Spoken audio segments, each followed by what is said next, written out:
yesterday. It was cold, but I've been making myself get out in the cold and go on walks. I got a way better cold open than whatever. No. This is good. This is good. Homeostasis. We've talked about you can be an air conditioner, you can be in heat whenever you want. Yeah. Our bodies, think about how often you go through the homeostasis process compared to what they did 100 years ago. Like that. Has anybody ever studied that? Say that again. So I know homeostasis isn't a verb, but like homeostasis is the process of our body regulating its internal world against the external world. Right. It also happens for your souls as well, but we don't need to get into that. So the process of maintaining that homeostasis is like a whole ordeal. I mean, everything, sweating, fevers, shivering, goosebumps, there's heart rate. There's tons of things that go into it. We don't really have to go through that anymore. Oh, you're saying we have made our lives in such a way to limit the amount of disturbance to homeostasis. Yeah, goosebumps used to be a daily thing that happened every morning when it was chilly. Yeah. Every single morning, and we're just like, Yeah, that's a good point. We should all do like tallies when we've had like goosebumps over the course of a week, and it can't count like you're watching a horror movie and the hair stands up on the back of your neck or whatever. That is not me. Believe me, it's got to be like true, because I was experiencing enough cold that my teeth started chattering and I got goosebumps. And it's painful for like 5 minutes to go through that process, but within a few minutes you get used to it and you're like, okay. Well, with an exception, I mean, like you have within a limit. But so yesterday and Sunday, you gotta still have a coat on this time of year. If you can't just stand out there in the birthday suit and be like, I'll just chatter my teeth to stay alive. But I went on a walk. Death will fall upon you. I went to walk on Sunday after church. It was like 4 degrees outside and the wind chill was brutal. And I didn't have a coat on. I had 2 sweaters on, a scarf and a hat, and I had shorts on under my pants. And it was flipping miserable for about 10 minutes. And then I turned around and I walked with the wind instead of against the wind. And I was like, fine. And now obviously going with the wind has a big part to play in that. But also my body was getting used to it. Yep. And then I had a high like I couldn't describe to you afterwards, and nothing else was involved. It was like Nick I got a runner's high. Plunge and ended up on the news. I feel so good. It's so cold out here, sir. Your knees are purple. No, it felt good. I don't know, Riley. What was the last time? I go on walks a lot this time of year. Usually I wait till February though. I want some uncomfortableness. Yeah, Riley confessed to me this morning that January is his least favorite month. Really? It's long, it's dark, it's cold. Yeah, sorry, dude. The outdoorsman in me really is looking forward to. Yeah, Riley and I are going to do some shed hunting together. We were planning that this morning before you got here. Wow, that's I know I can say that to you because you won't feel bad that you're not invited. Yeah, man. At IPN, I forgot that I put that anime piece in my intro bio. So for anyone listening, Ken and I were had a little talk at Iowa Prairie Network, and it was wonderful. Thank you for inviting us, Tony and Laura. That was awesome, and all the speakers there were fantastic. But I forgot that in my bio I say something of the sort like, if I'm not like dealing with Prairie or on the farm, you can find me doing these other things. And the last one that I emphasize the most is watching anime. He's becoming ashamed, people. No, I'm not ashamed. It just wasn't the crowd, And but something tells me that about half the people in that room watched anime. So that'd be a good nestle bet right there. there. Oh, that would have been a good one. Yeah, percentage. Nobody would admit the truth, though. It'd be hard to Would you have raised your hand, Riley? I don't know. If I asked.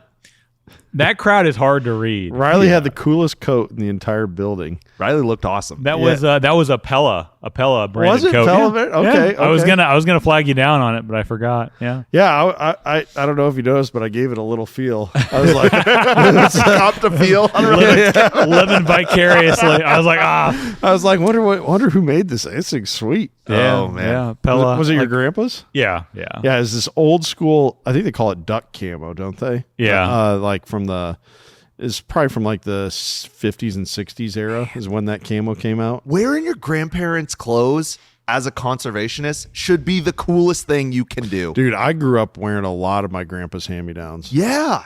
It's especially like work clothes. It's just. Mine was usually stuff I'd wear to church, like an old dress shirt or much less cool. We're getting colder on the hot and cold cool scale. Man, we got two topics today, and they're both very large. We should jump right in. Welcome back to the Prairie Farm Podcast, Coffee Time Wednesday. I'm your favorite host, Nicholas Lirio. Favorite co-host, Ken Boucher. Good to be back. And favorite co-host to the coast, Riley Rosendahl. Howdy, howdy. Man, we've been together twice in a row now. Yeah. Kind of crazy.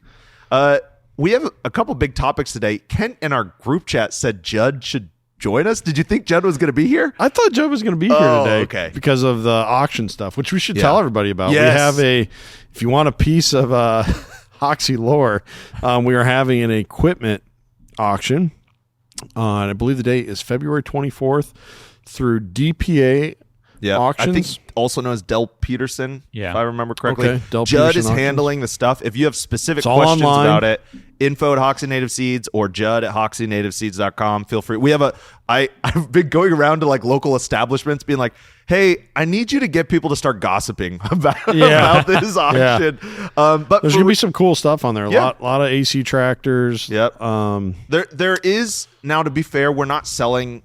Well, no, we're selling a couple of gleaners that we've used for combining. For the most part, we're not selling any all crops. I don't think we're selling any all crops. There's a few. There'll be 3 all crops on. Okay, there. And then swathers. We're not selling any swathers. Most of the stuff there will be use, one old Olatana swather on there. Yeah. Oh, good.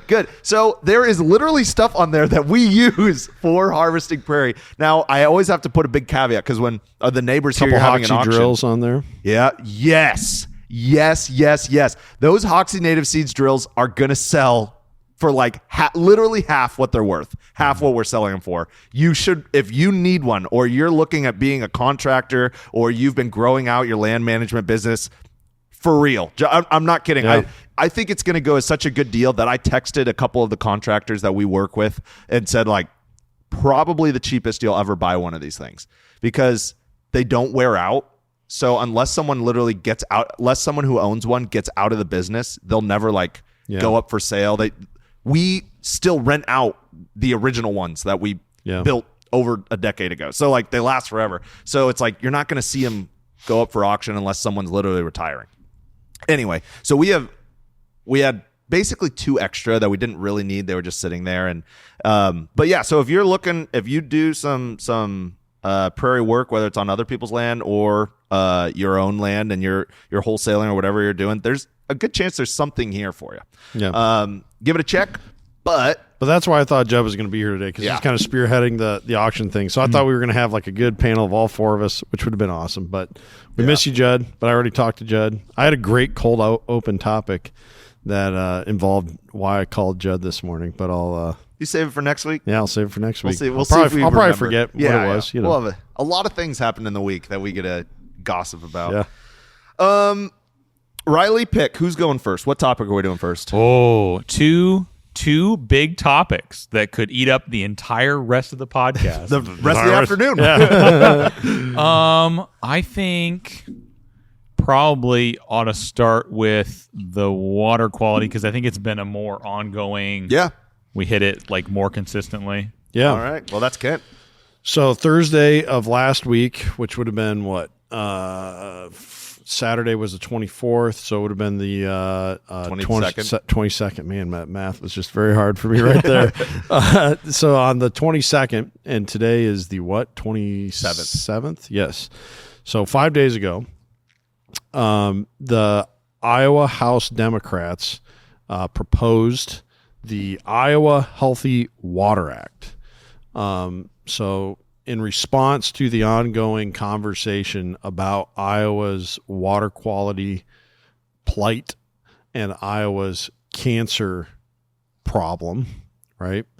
It's really like I think it's, and maybe this is just a local bias, but there's been enough talk of it from national media sources that I think if you went around the country right now and said, what's one problem that Iowa has?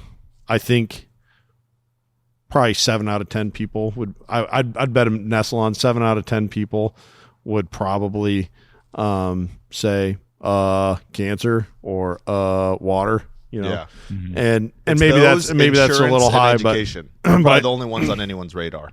But definitely those two I think would be at the top of that list. Yeah. And so there's enough conversation around it that people are starting to move. And Nicholas, I'll give him credit.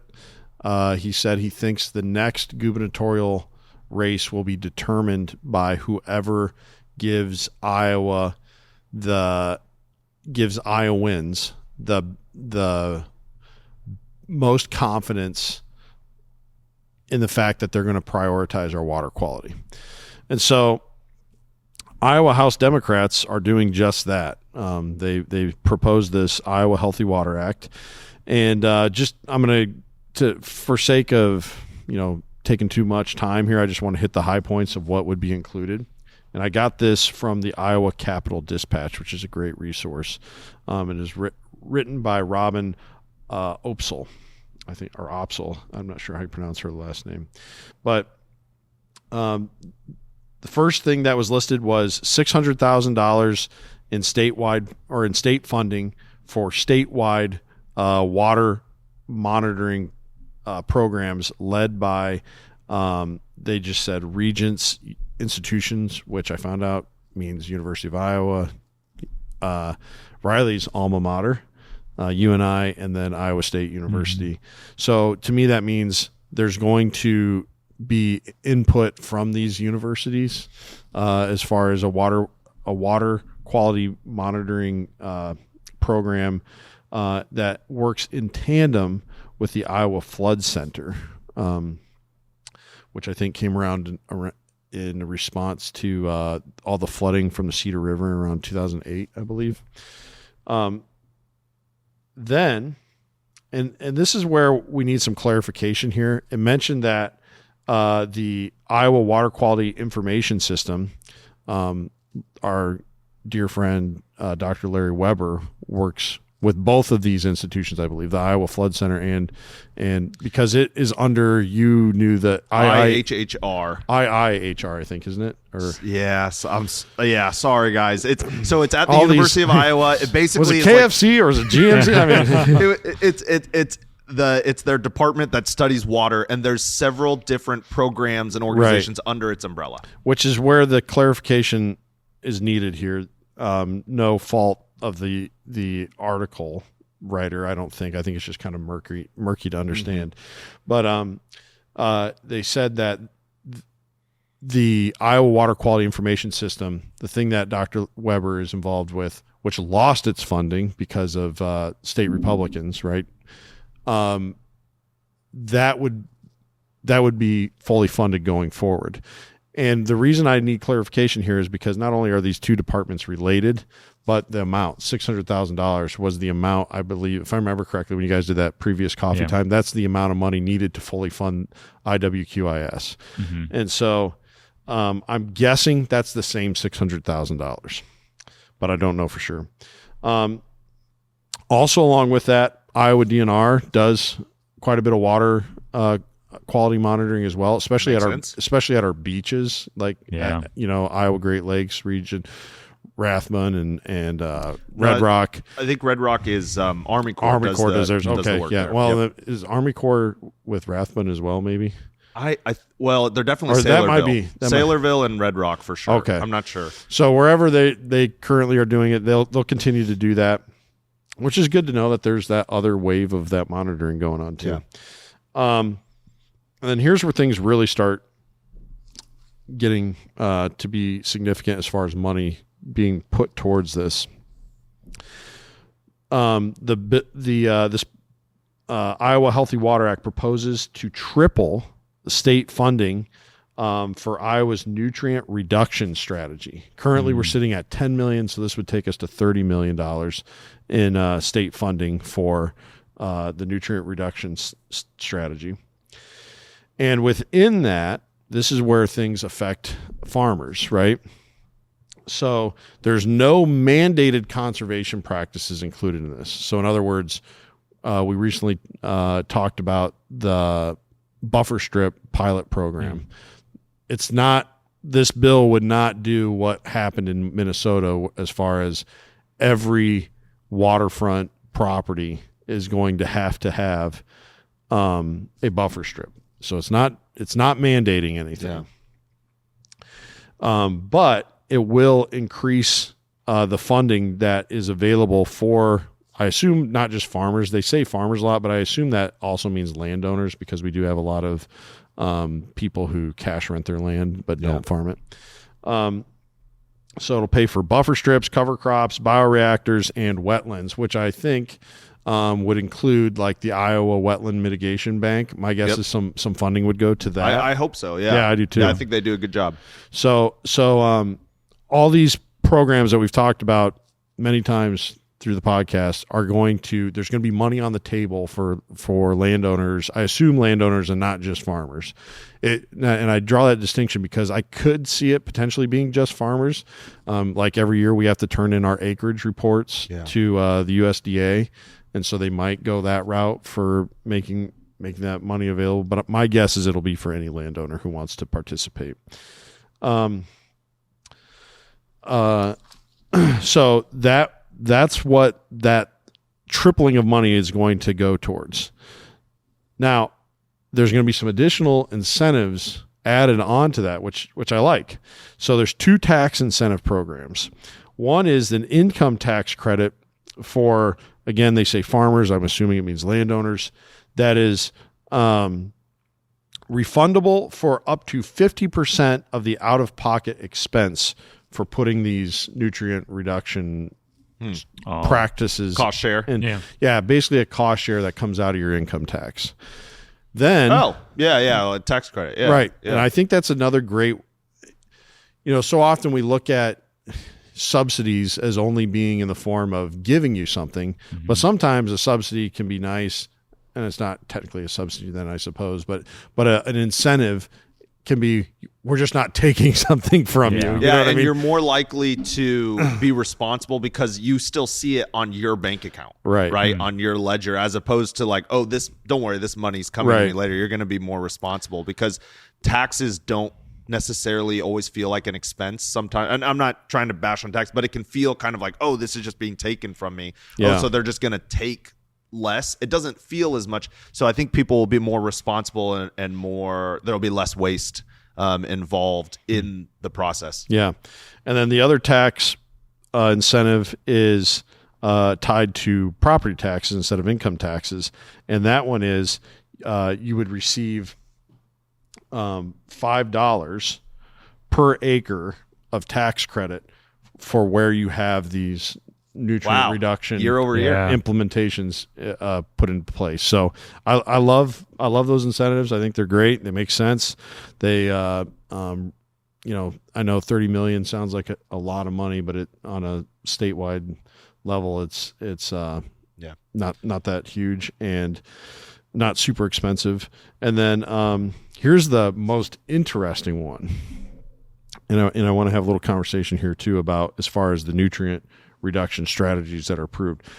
It would also provide zero interest loans for ag equipment linked with improved water quality. What is the first thing? We got native cedars right on the shelf. You guys need some conflict of interest right there. What do you guys? What's the first thing besides our wonderful native cedar? What is the first piece of ag equipment that the average row crop farmer is going to have? That no-till drill. That's what the first thing I thought of is. I wonder if a no-till planter would count as something being linked to better water quality, because that is one of the advantages that one of the primary advantages to adopting no-till cropping practices. And so I wonder if people are going to be able to go and buy a new Kinsey or John Deere planter with a zero interest loan coming from the state, which would be quite expensive. I wonder if they would also consider cover crop terminating rollers. Yeah, that's a good one. Yep. Wow. Yep. Crimpers, you mean? Yeah, yep. A roller crimper. Some of them are just rollers for terminating cover crop without spraying. I would assume that you could consider that because it's part of your cover crop regimen, right? Yeah.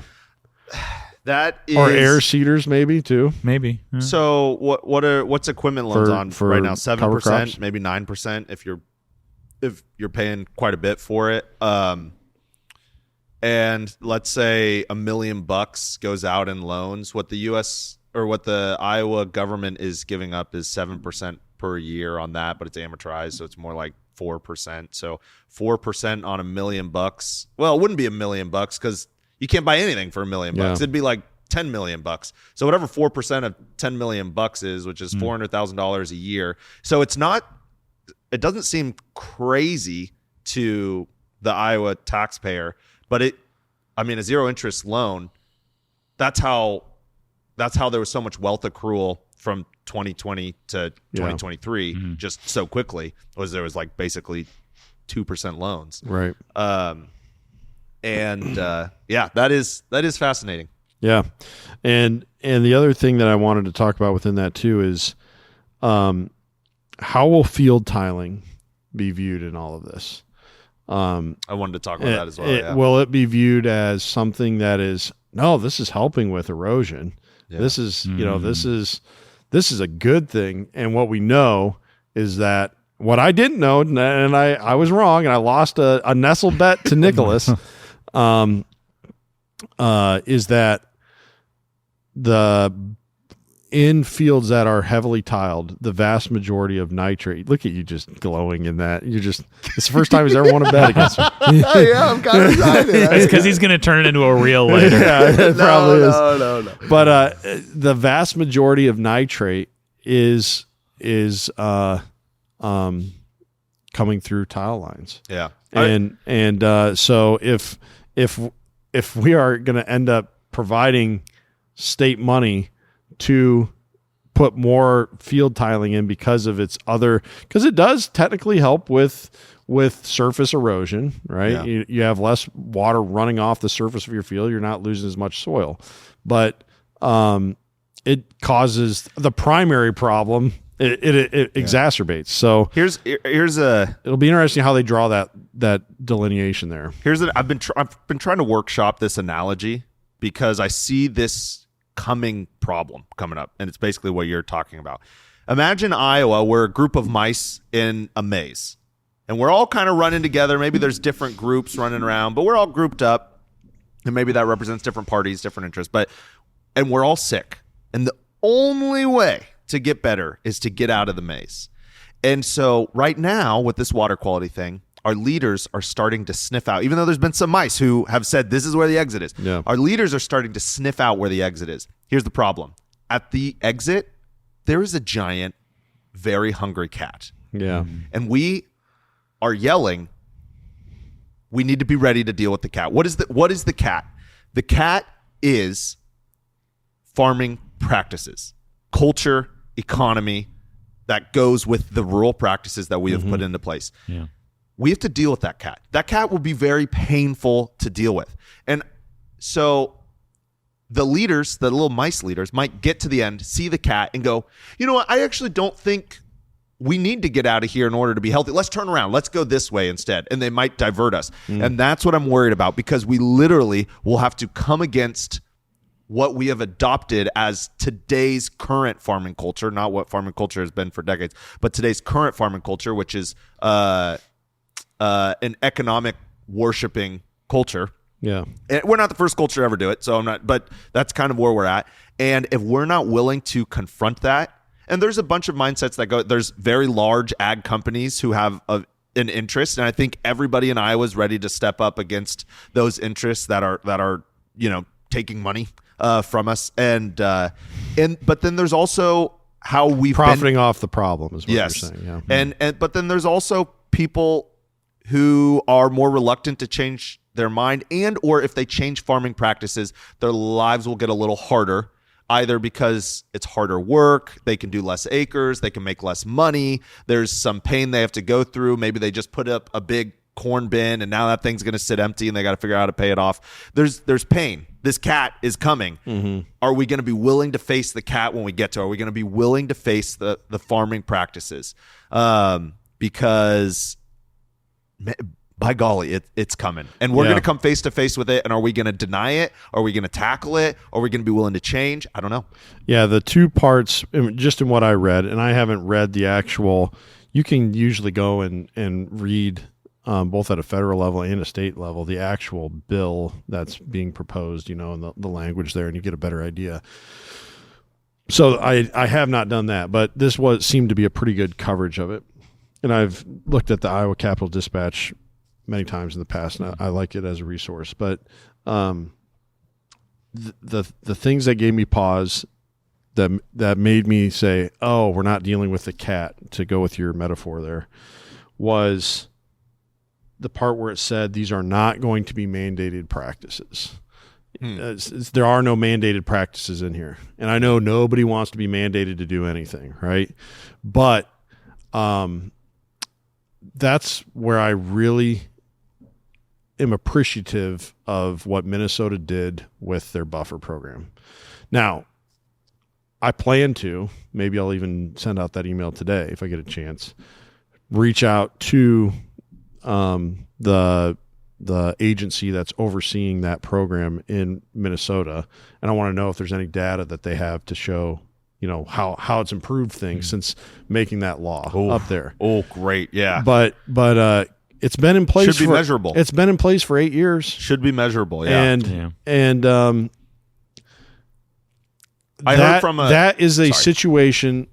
And again, the data will prove if it's worked or not, but it's at least an attempt to deal with the cat, right? It's saying, no, thou shalt not plant right next to the creek. You know what I mean? Yeah. And that's a cat dealing, type of move. And so the fact that while I was reading this, there's the crack in the door. There's where you can kind of skirt around this. To their credit, proposing the bill, I bet they know they're trying to make it palatable and the thing of it is compromise is very important. I understand that, but some things there's no room for compromise. Yeah, and you got to be willing to tackle that. And there are rare occasions. You guys have both heard me say many times. Not on the podcast, but just in our conversations, I'm big on not having sacred cows. Have as few of sacred cows as you can. There's very few things that people should say, this is non-negotiable to me. Yeah. And so I'm big on not all the time, swinging the axe and saying, nope, there's no room for compromise here. But there are a few times where it's non-negotiable. This is right. And the other way is wrong. Did you watch Dark Waters, either of you guys? Yeah, I did. Yeah. So we're in a longer, more drawn out, larger scale, more of a trickle than a dumping of the PFAs and stuff that they were dealing with. So, I mean, they had immediate teeth falling out, that kind of stuff. Right. We just have this long form sickness that we just don't really understand, not willing to get to. Yeah, right. So I think we're in the middle of that movie right now. Yeah, so I do share your fear on that, and I think that's where you can see it in the bill, and I understand why they put it that way. They don't want to tell anybody what to do because when people get told what to do, they don't want to do it. Yeah, but we got to get over that because that's childish. Yeah. You know what I mean? That's a childish sentiment. So I am hoping for the best. I'm very thankful that this has been proposed. I hope it goes through. Even if it goes through and it's not mandated, I would still consider it a big win in the right direction. Yeah, the conversation has expanded to a point where we're attempting action. Yeah, and where the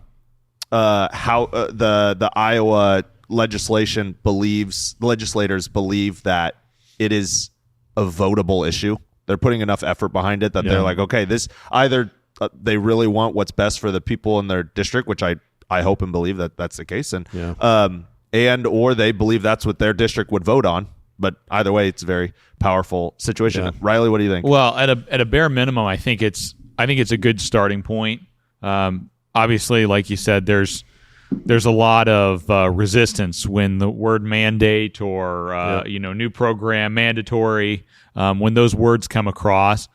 I think it's a fantastic first step, and if the monitoring is done worth its salt, it will highlight an on-ramp for better legislation going forward too. Yeah, that's a good point. Yeah, if this doesn't have to be the end-all, be-all code of Hammurabi or whatever. Where the Medes and the Persians. What's the one where you can't, once you make it a law, you can't unmake it a law. You just have to make a law that like says, thou shalt not do this. Bureaucracy? That sounds like bureaucracy. Yeah, it just sounds like Did you guys learn about this? The code of Hammurabi. Yeah, the code of Hammurabi is eye for an eye, and anyways, it's a whole other rabbit trail. But I think if the monitoring is done correctly and we get some interest in some enhanced conservation practices like oxbow lakes, saturated buffers, stuff like that. So basically you're saying like if they monitor it right, they say, oh, wow, these voluntary programs have proven that there's been this big of an impact. Now it's time to make it law. Well, then you can highlight with the data on both the reduction in nitrates and our high-risk areas, we can highlight, okay, well, we can't mandate that the entire state does this, but this one waterway has something going on. You know? So kind of baby step into the mandate. Yeah, or even offer a beefed-up version of CSP or EQIP for those areas. Yeah. Based on the data, they go, okay, well, we know these are the issues, and we found great reduction in those issues when these programs go in. Yeah. Now that we have the data, let's put $100 million behind it or something. And I think if it does become mandate, which again, I think it should, and I'm not even saying which specific strategy. I'm not saying it should all be buffer strips. I think the bioreactors are probably one of the best things that could be done. And you could, even if it becomes mandate, maybe it doesn't have to be, it's got to be by this date next year. It's a process of like next time the land goes up for sale, it has to be done before it can close. Yeah, yeah. And or reappraise or something. Right. Where it can be this stepped into, not some huge expense slapped on landowners right away. Yeah, that's a great point. I think before I go on to the ethanol topic today, I want to make just a quick call. For everyone listening, I'm gonna make this a reel. Send it to your friends who live in Iowa, because I think this is important, that the Iowa legislators and the Democratic Party proposed this. Republican Party members, do not let this become a partisan issue, right? Yeah. We are talking about the health of you and your children and your grandchildren. Please, and even if this bill does great grandchildren, for some of them, that's true, man. Even if this bill doesn't pass, figure out something, press somewhere, and you're going to have lobbyists lobby the heck out of you. For our sake and the people who voted you in, please resist those. We are talking about the health of our state and the Midwest. I believe in you. I know that you will do the right thing, but please don't let this become a partisan issue. All right, moving on. We had to make it real because this is very important. We're talking about the health. Yeah. All right. I'm on board. Okay. E15. Let's talk about it. So for anyone who doesn't know, at the federal level, E15 is banned during the summer. Mm-hmm. And there was, I believe, it was a proposal Congress was presented with the opportunity to make it legal through the summer, which to be available for sale year round. Yes, which would solidify it as in the marketplace and solidify some of the corn and the market share that needs to go out for corn and stuff like that. Here is what it breaks down to, is that states are actually looking at having different laws for it. So it would be very helpful to have a federal law for it.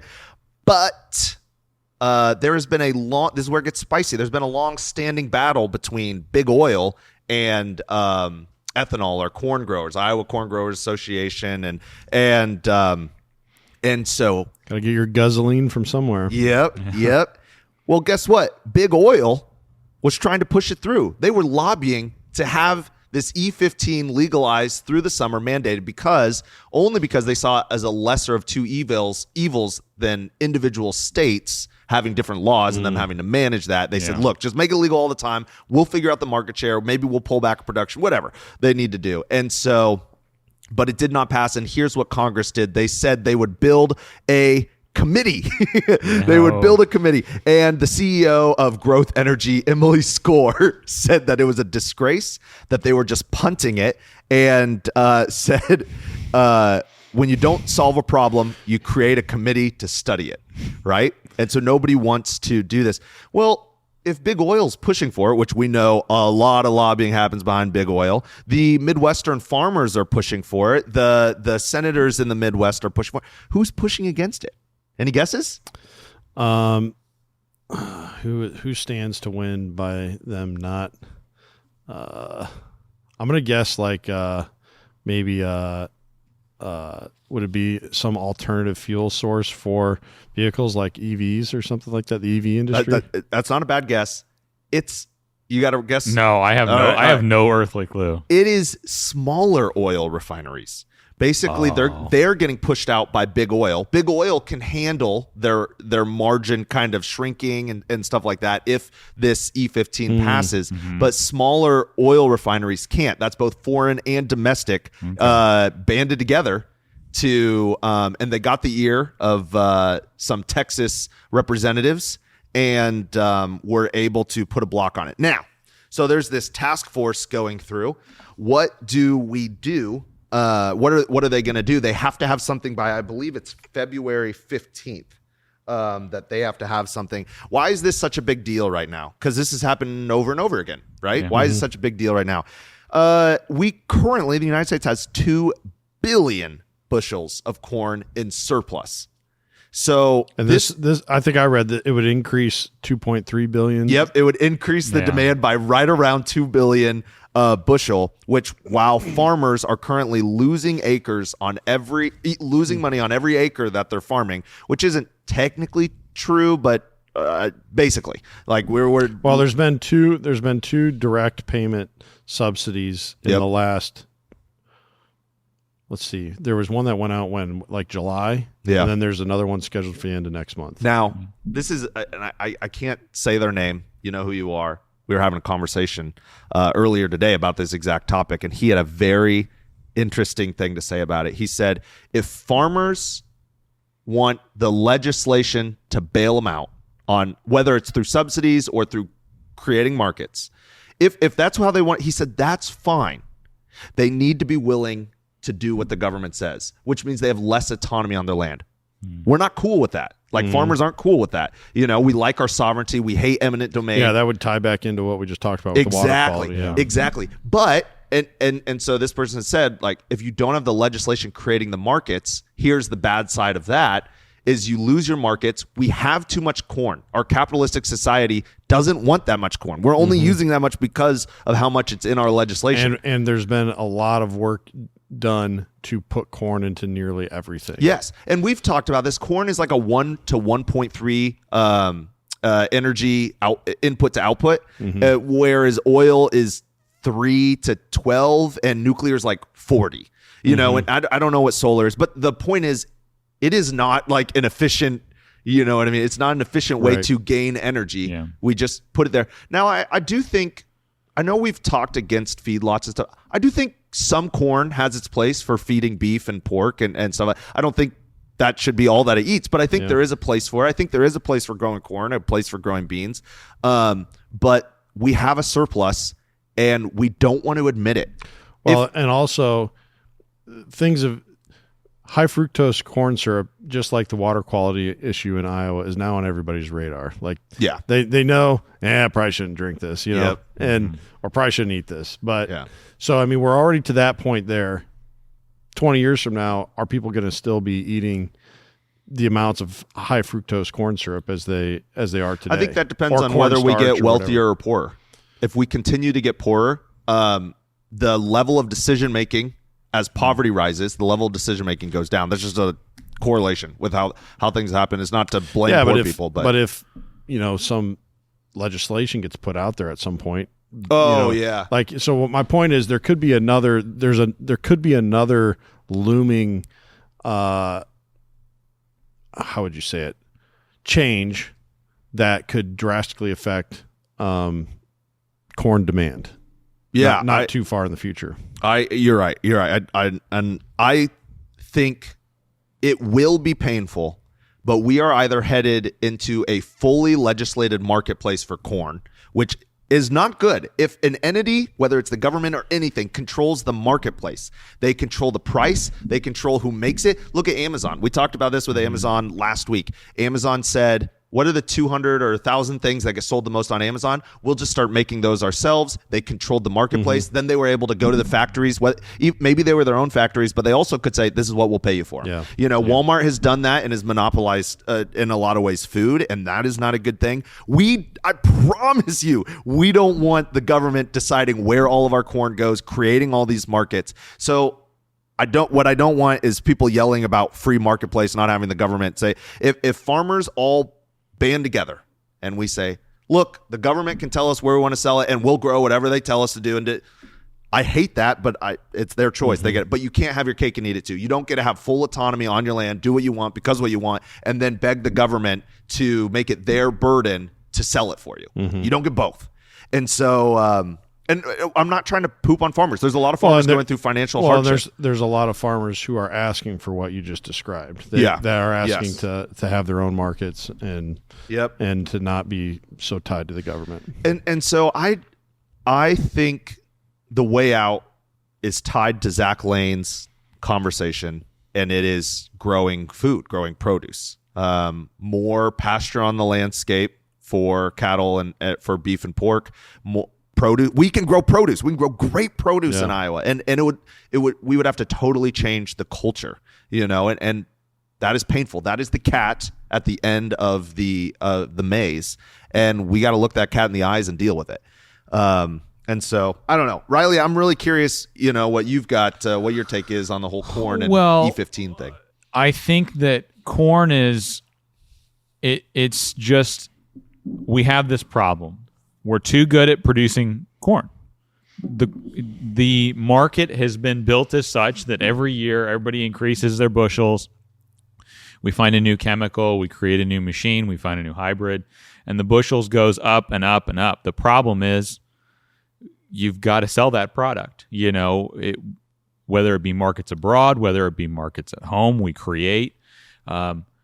Putting all of these bushels under the government is, in the end, a liability.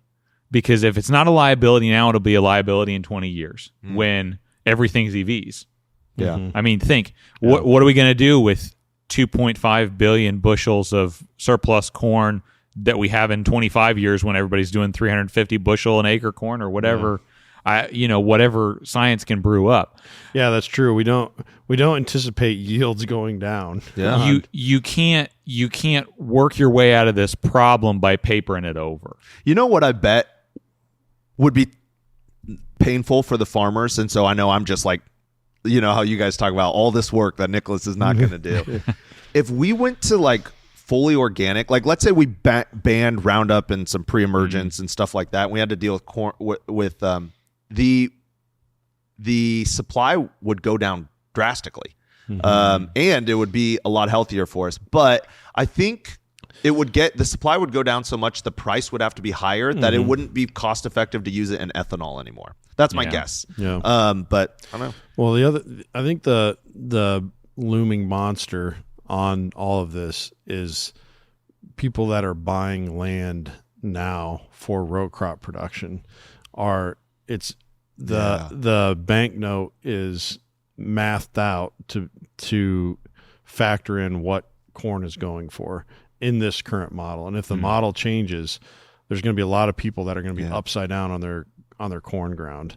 And that's the thing that's going to be interesting, but also scary. I think a lot of people look at that and go, then rub their hands, all this land's going to be for sale for cheap. And it's like, yeah, but your neighbor's also going to be hurting, as a result. So that's something that bothers me. But I think the thing that gets lost in all of this discussion is why is that ethanol not allowed to be sold during those months? I forgot to bring that up. We view it just as a, a market jousting thing between different fuel industries. But the EPA set that standard because alcohol has a very low boiling point, right? It it evaporates into the air. And I think the term is FVP standard or something, or RVP standard for the E15 is that during those hottest months of the year, there's so much of that ethanol from wherever it's stored or sitting, is the way I understand it, is evaporating to basically a smog level, right? To where humans are doing human things. It's like at that level of the atmosphere, and people are breathing in more of those organic molecules coming from the corn ethanol in the fuel.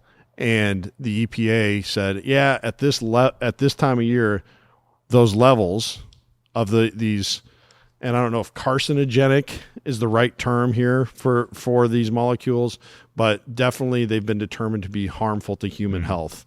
They are at a level that we are not comfortable with exposing humans to, right? Yeah. And we've seen this in other things in the past. Leaded fuel back in the day, right? Yeah. An environmental hazard to people. And so the standard exists not just, to keep the oil industry, in business. It exists. There's a reason. It exists for human health. Now I want to. And so I think that gets lost in all this. Yeah, and this is super important. I need to put an asterisk on your thing because there is evidence. This came up a couple of times. I don't know the science behind this at all. I cannot vouch for this, but it came up more than once that there is evidence that E15 is less volatile than E10. So not that it's not volatile, but they're like, look, if you're going to let E10... I would love to see that science. Yeah. That seems counterintuitive because E15 is a higher concentration of alcohol. Well, and I mean, there's a lot of things in scientific measuring that does that. I'm not saying it's impossible that it happens, but logically, that doesn't make sense. Think about water. When it cools down, its volume goes down, but when it hits about 6 degrees and it's ice, so ice actually, or not, when it cools down, it shrinks in size just because the molecules move less. Right. Okay. Yeah. But when it hits 6 degrees, it starts to expand. Ice starts to expand. But you're also dealing with a polar molecule. Yeah. But the point being is that things can seem like they're just going straight down on a graph, when you measure it. But then something else comes into play. Yeah, and I'm allowing room for that. But I would say logically, it does not make sense to me how if you increased the amount of alcohol in the solution, you would have less evaporation. Yes, and to be fair, the 2 times that it came up, it was people lobbying to sell more corn. Right. I'm not saying it's impossible for that to happen. I just don't. I would need to be presented with the science to demonstrate. I'm just saying there's an asterisk. I cannot fight for the science there. And my original point still stands, which is it's lost in this debate. People aren't saying is this best for humans. It's not part of the consideration. Is it best for pocketbooks, energy companies? Yeah. Monetary. Yeah, I think I'm curious to see where we end up with this. I mean, I know that this sounds really doom and gloom. We seem to be kind of on the front end of a farm crisis, unless if next year the Nick's prices, calling it now. I'm calling it. I'm just kidding. Unless next year the prices bump back to $6.50, like they really have to jump from where they're at now, $6.57. That would kind of, and it can't just be an average year next year. It'd have to be a very good year to cover up the sins of this year and last year in terms of economically. And everybody document your prices of inputs now just to see if they go up. Yeah, that's the other side of it. To match the increase. Yeah, but input companies, they don't want farmers to go out of. I know, but it just be bankrupt. But they'd like you to be on the edge. That anecdote gets mentioned every other podcast. So let's see the data. Well, and so if we're on the edge of this farming crisis, what can happen is a bubble can pop. There are really 2 options when a bubble pops to deal with it. The one is the government bails it out. If it's a small enough economy, like when the whole housing economy, the government couldn't. It did cover up a bunch of it, and we've had side effects of never having paid the piper for 2008. But so the government, with something small enough like ag, the country could probably cover it up. Basically, the other taxpayers could come and bail the farming economy out. But The other option is we deal with the pain, and that looks terrible.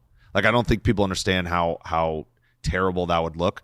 And then you can have a combination of both. But as we keep spiraling, just putting all our chips in corn and beans, that pile, the piper is getting bigger and bigger and bigger. Yeah, we have to pay that one day. Either the government needs to come bail us out, or we have to pay that. And so we're looking at an agricultural bubble, heavily caused by outside forces that are not involved in the Midwest, and heavily caused by our own decision making here in the Midwest. What we pay for, what we don't want to pay for, what we're willing to do on our own land, what we're willing to pay for land, and you hear the conversations in farming. I mean, hear it on farming podcasts. Like, well, you got to get it to pencil out. You got to get it to pencil out. Is that our first goal in life, is to pencil things out? And so if it is, then we're going to keep feeding the piper, and one day we'll have to pay it, and it'll be one of the most painful things the Midwest ever experiences. At some point, you got to do the right thing because it's the right thing to do. And it's not just how does it help your finances. And I want to be clear.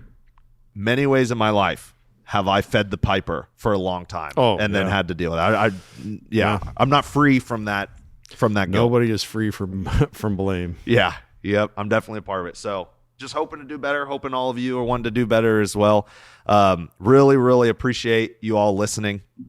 And we will let you go because it's been almost an hour, but we'll talk to you again next time.